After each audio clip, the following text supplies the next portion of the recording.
Financial Crash and New Deal Splash. I am, as always, your host, Christopher Paul Dugdale, MEDMA. We are at Duncanville High School in these United States, and today is February the 11th, 2021. And on this date in history, 11 years ago tomorrow, I proposed to my sweet, sweet wife, Amber Dawn Dugdale. It was a very snowy day. We got out of school, and it was a Friday, and we had like 6 or 8 inches of snow that covered all of our cars in the parking lot. They didn't let us out early, though. And I took her to a restaurant called the Petroleum Club. Everyone else canceled except for us because of the snow, and it looked like I rented out this big fancy restaurant just for us. She said yes, and the rest is history, which I have a master's degree in.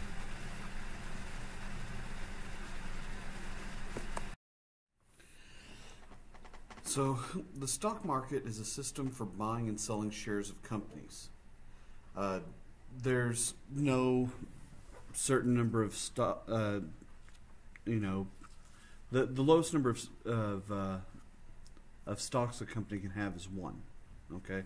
And there's no maximum number, and it gets a lot more complicated with mergers, but the only way that you make money on the stock market is by selling your stock. Just owning it and holding it doesn't necessarily mean that you have anything of value. What it means is that you own that, and whenever you sell it, if it's at a higher price, then you've made money.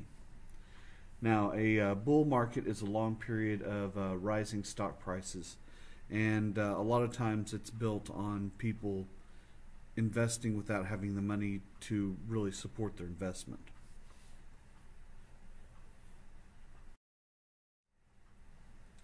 So buying on margin.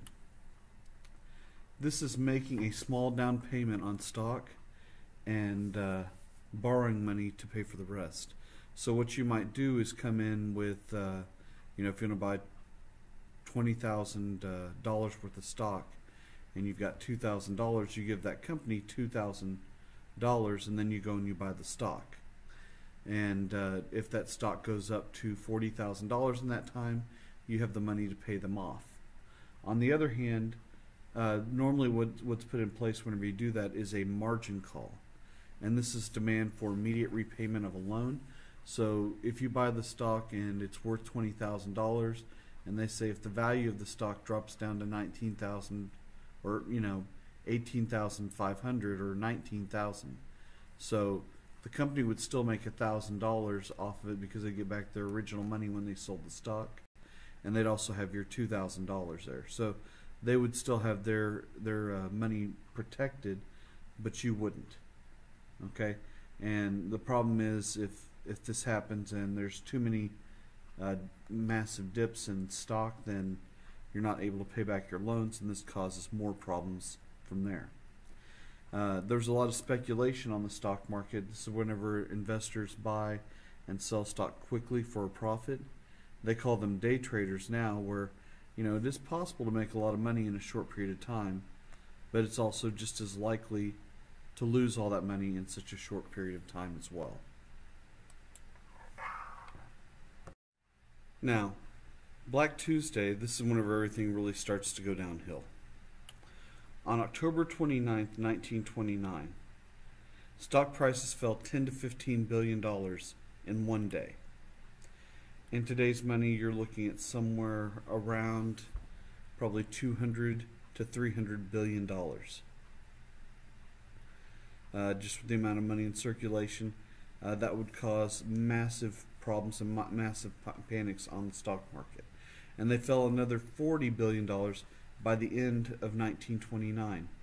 And if you look at the graph on the left-hand side, you'll see the big drop on Black Tuesday, and then you'll see the massive dip that happens over the next 3 years as well. And the market goes down so quickly and so aggressively that it doesn't recover until 1954. Okay? And a lot of talk about the stock market. The truth is, if there's no money in the stock market, there's no room for expansion or creation of new jobs, and it just makes everything much, much worse.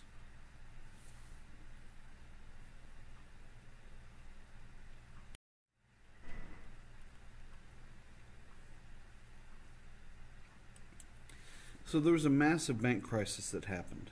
Okay, number one, because so many people were making so much money in the stock market, banks wanted in on it too. So when people would go and make a deposit in the bank, that money was taken and immediately invested in the stock market. Now, for most of the 1920s, you did that. There's about an 80 to 90% chance that you were going to make a ridiculous amount of money, with that type of short-term investment. But whenever the market crash happened, banks would lose that money. Also, banks were making loans to people to go and buy stock, and that money was lost as well. And because of those two items, the banks still would have been okay, but people panicked. And we've talked about bank runs before. The thing that really makes bank runs happen about 85 to 90% of the time isn't the fact that the banks are in trouble, but that people perceive that they're in trouble. So then they rush down to withdraw their money, and when they withdraw their money, it closes the bank. So a lot of people with money have lost all their money on the stock market. Okay, a lot of people who had money in banks lost their money in banks. If you remember last time, we talked about farmers losing their land. Okay, and then to make payroll, you realize that a lot of companies don't have money to make payroll because they had money in banks that they didn't get out. And since they can't make payroll, they're not able to keep their companies open. Now, some of them still have a little bit of money coming in from products being bought, but all of these things just compound on each other and make things worse. So, the Depression gets even worse. So thousands of banks are closed. Millions of U.S. workers are unemployed, and they have no place to go. They get evicted from their homes. And what they start to do is build these shacks or shanty towns out of lumber that they can find. And this little impoverished community becomes known as a Hoover town. And these homes are called Hoovervilles, all attacks at President Hoover for the conditions that they're living at that point. So if we're looking at major causes of the Great Depression, okay, I think you'll notice here that we don't list the stock market. Okay, the stock market didn't cause the Great Depression, it just made things a lot worse. So number one is going to be overproduction. So a lot of factories were cranking out as much stuff as they could, completely filling their warehouses. So even though they didn't have money to pay people for payroll, they did have full warehouses that they would be able to sell for quite some time because people were buying at such an enormous rate. The idea was to get ahead of it, to always have some on hand. Okay, 2. The Federal Reserve Board lowered interest rates and banks made risky loans. Number 3, as sales decreased, workers were laid off.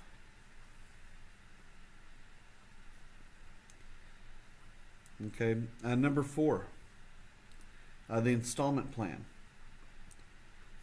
This is making monthly payments. So this is something where companies still had some money coming in, but this is for products that they already had due to overproduction. So the company would be okay over time, and they might need 1 or 2 people to fill the orders, but for the most part, the company still didn't need anyone there to build or produce anything. And number 5, the Hawley-Smoot tariff. This was going to raise import taxes, but then other nations also will raise their tariffs, and this is going to hurt international trade.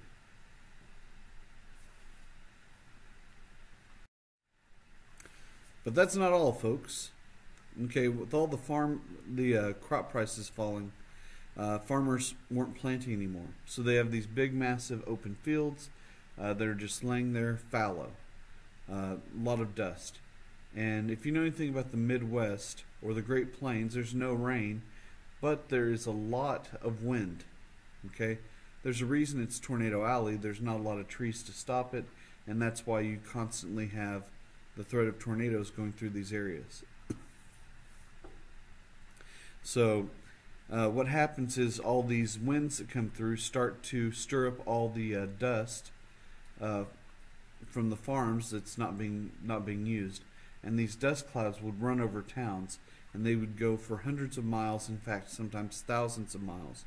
One of them that started in Kansas will actually go all the way and hit Manhattan. Okay, and if you think the distance between Kansas to Manhattan, you're looking at about at least 1,000 miles. They called this region the Dust Bowl. Now eventually what would happen is they would plant grass to keep the soil from moving, but this removes a large amount of really good topsoil. Okay, a lot of the people from Oklahoma and Arkansas would, try and move for better opportunities, and the Okies and Arkies would move to California, and after a short period of time, people would patrol the border of California and force out anyone that was not from California at that point. So, just when you think things weren't bad enough, they get worse. Yeah, I'm going to go with that. So, maybe things are about to get better, but I don't think so. Yep. And here's part of the problem, okay? Because Hoover was able to go from being an orphan to being a millionaire, he believed that anyone could do it, and he built his wealth on cooperation and working with other people and rewarding people for good work. He could have been a lot wealthier, but he took care of people and he didn't take advantage of others.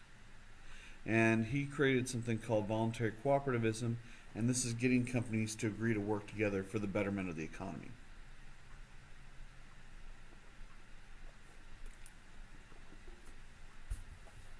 Now, the Reconstruction Finance Corporation. This is going to make loans to banks, railroads, and agriculture farmers.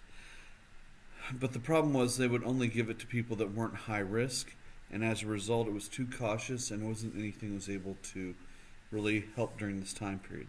Now later on, the Reconstruction Finance Corporation will be quite useful, but not in a way that's helpful in any way whatsoever to Hoover. Hoover's reputation is ruined, possibly. Well, he never recovers from this. Okay? About the only thing bad now would be is if he, slapped around or hurt some veterans. But that's not going to happen.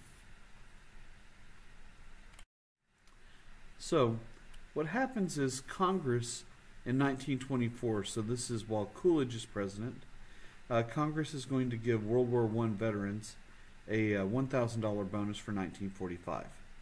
So World War I veterans in 1924 were about the age of about 24 to 30. Okay? And so the idea was that whenever these guys were 45 to 50, they'd get this nice $1,000 bonus, and that would be helpful to them. So that gives Congress a total of 20 years to save for, $1,000 for, about 5 million veterans. Okay? So you're looking at about $5 billion that they have to save. So the Great Depression breaks out. Congress sees the shape of veterans and sees what's shaping up to be the Great Depression. So they give them $500 each of this bonus. Okay. Well, the problem was so many people were so far in debt that the $500 didn't go very far, and so people wanted more. So they'll get together, they'll move en masse to Washington, D.C., and demand that Hoover meet with them and that Congress meet with them. But Hoover won't meet with them, and the Senate votes him down, and so most of the people leave. The problem is there's a large number of people there that don't have the money to leave. So what do you do in this type of situation?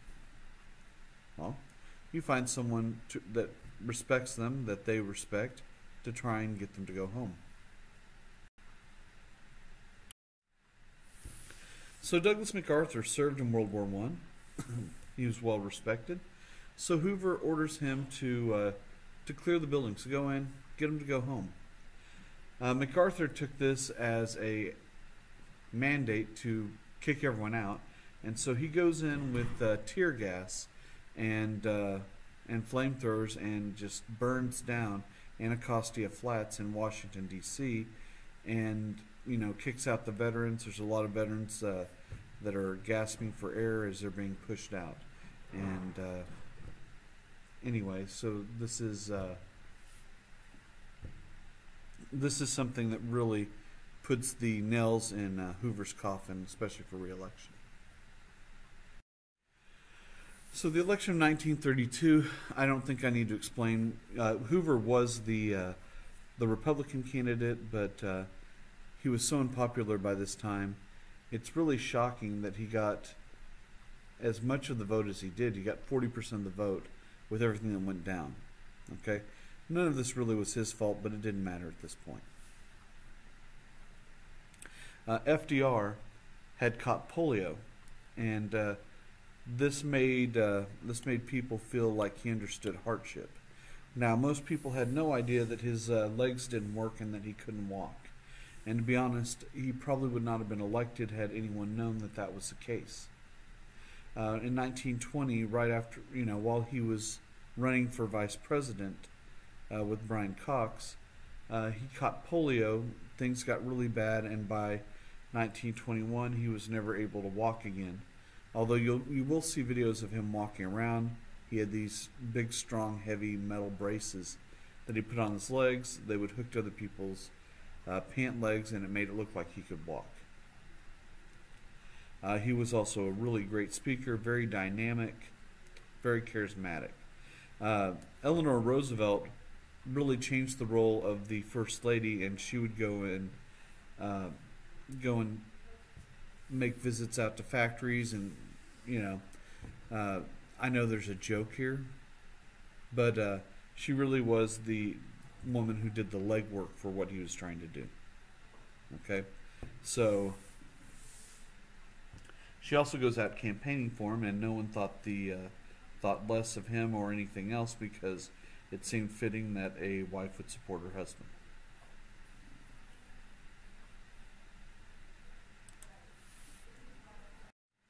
Now, the Brain Trust, these were young professors who advised FDR and were creating the programs of the New Deal. A lot of this was very experimental, and it was just kind of an idea of trying to give hope back to what was going on. Now, FDR's election to inauguration, he was elected, I believe, on November the 6th, and he does not take office until March 4th. During that time, the number of bank runs increased almost exponentially, because people were terrified he would end the gold standard, so they needed to get their money out of banks as fast as possible. So this made the crisis and the Great Depression even worse.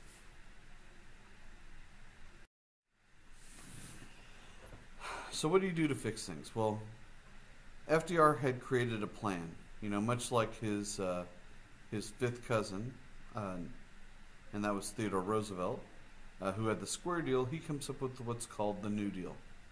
And this is FDR's plan to fix the U.S. So one of the first things he does, and this is something that people were fearful that he was going to do, he took control of the gold in the United States. He took us off the gold standard. This makes it easier for debts to pay, but this also lets him control the amount of money in circulation. And this had been something that had been a problem for the United States for the majority of its history, not having enough money in circulation. If you remember the gold bugs and Silverites during the populist movement and trying to put more money into circulation, that's the same thing that they were trying to do with gold.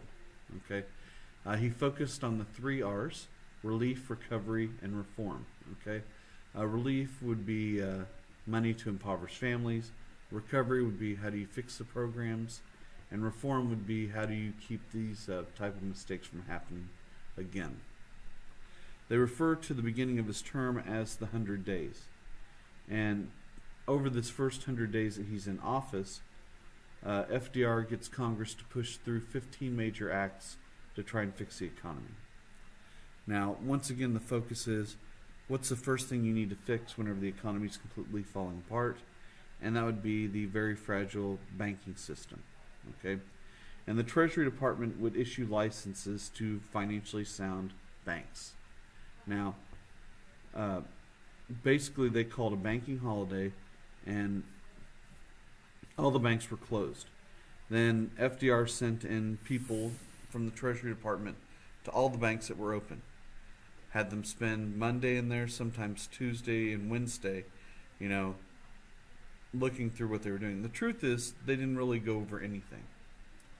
And they opened the banks and they gave them a license saying this is a financially sound bank. All that it took to restore banking was confidence, the belief that their bank was not going to go under. And by people having confidence that their banks were not going to go, to close, the banks stayed open. And so this is not really doing much but making a major difference. Now, to inform the American people what was going on, FDR had a weekly radio program on TV every Sunday night, and what he would do is he'd go over what they were trying to do that week to try and fix the economy, to try and encourage the American people. In his first broadcast, he said that the banks were secure, and deposits would outweigh withdrawals, and this would end the banking crisis.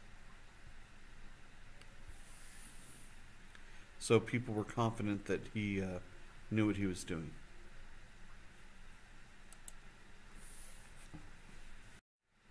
Now, we needed allies, and we needed trade partners. So FDR did what he could to try and open up all those avenues. So the Soviet Union was recognized by FDR, one of the first nations to recognize the Soviet Union. This was to create a new avenue for trade and also to stop the German and Japanese aggression that was going on. As a result of these actions, Stalin becomes a big supporter of FDR for the rest of FDR's life, and will put up with a lot of things that he does that he wouldn't from any other leaders, American or otherwise. We also started the good neighbor policy, where instead of invading our Latin American and Caribbean neighbors, that we would, just stopping invading. The plan was that they would like us better and trade more with us. So, I guess congratulations for stopping all of that crap.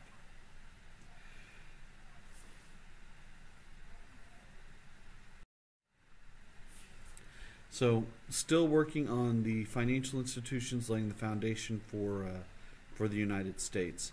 The Securities Act of 1933 was passed to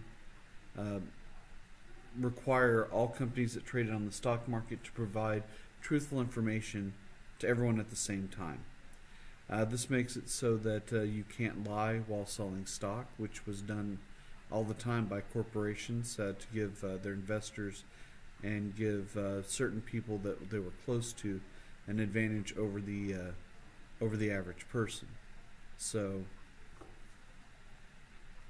the truth is, you don't want to invest in something if you know that you're not going to find out, anything important that happens with that stock. Okay, so but if you think that everyone's going to find out at the same time, that makes things different. The Securities and Exchange Commission, this regulates the stock market to prevent fraud. Again, you have a major problem with people doing whatever they wanted without any type of consequence, and this would keep this from happening. The SEC has cracked down on a lot of people who do illegal trading. They even took down Martha Stewart and put her in prison. Now, it was a nice fancy prison, so it's not like she was doing really hard time, but prison's prison, and I can't say that I'd want to go to a nice or to a bad prison.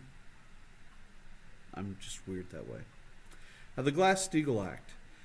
This was created so that depositors' money could no longer be risked on the stock market. Okay, it actually will separate banking from investment banking, so you don't have them in the same center, so this type of thing doesn't run the same risk. This was repealed about 15-20 years ago, and leads to the big financial crisis in 2007. The Federal Deposit Insurance Corporation insures bank accounts to a certain amount. Every bank that you go to will have FDIC in it, and that's a good thing. Back then, they only protected accounts to $5,000. Now I believe it's $400,000. And so as long as you don't have more than that amount, you'll get back everything.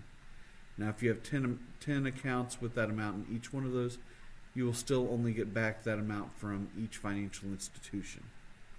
Part of this was encourage people to put money in more than one bank. By the way, if you go into your credit union, you don't see FDIC, don't panic, because they don't have to have the same type of requirements there. The Civilian Conservation Corps. The idea for this was to try and find jobs for young men, and also to keep them off the streets from causing problems. So this hires men 18 to 24 to work for the National Forestry Service. Their job was to plant trees, fight forest fires, and also to build water reservoirs. Again, if you remember that only one of the lakes in the state of Texas is a natural lake. Every other lake has been man-made.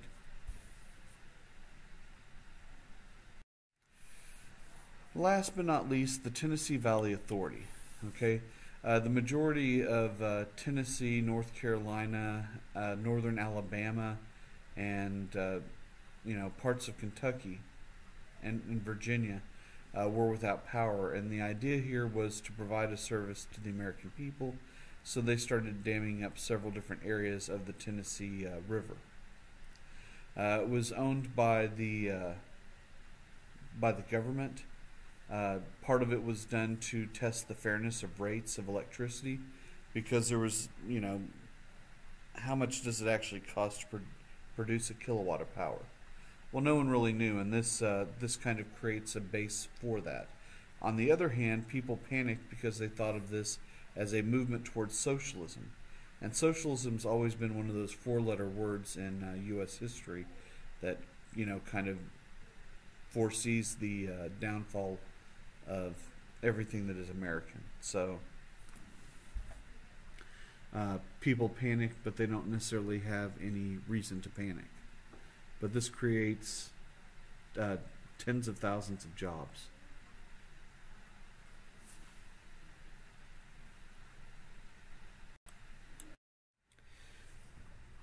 Now, on a lighter note, Walt Disney produced and released Snow White and the Seven Dwarfs. So if you've seen that movie is 84 years old this year. This was the first feature-length animated film. And part of this was to try and give someone something else to do during the Great Depression other than being depressed. So thank you, Disney, for that. Who knew that they would be the home of Marvel and the X-Men and Star Wars and Indiana Jones and what, Pixar also. So good start there. This brings us to the end of yet another day. I hope you had a good time today. I hope you enjoyed our time together. I certainly enjoyed my time with you. So in the meantime, have a great day. Don't cocaine, don't AIDS, and don't COVID. Okay? Don't let anyone pressure you into any of those things. Of course, don't do them anyway. So, have a great day, and I'll see you soon. This is Doug Dell, signing out.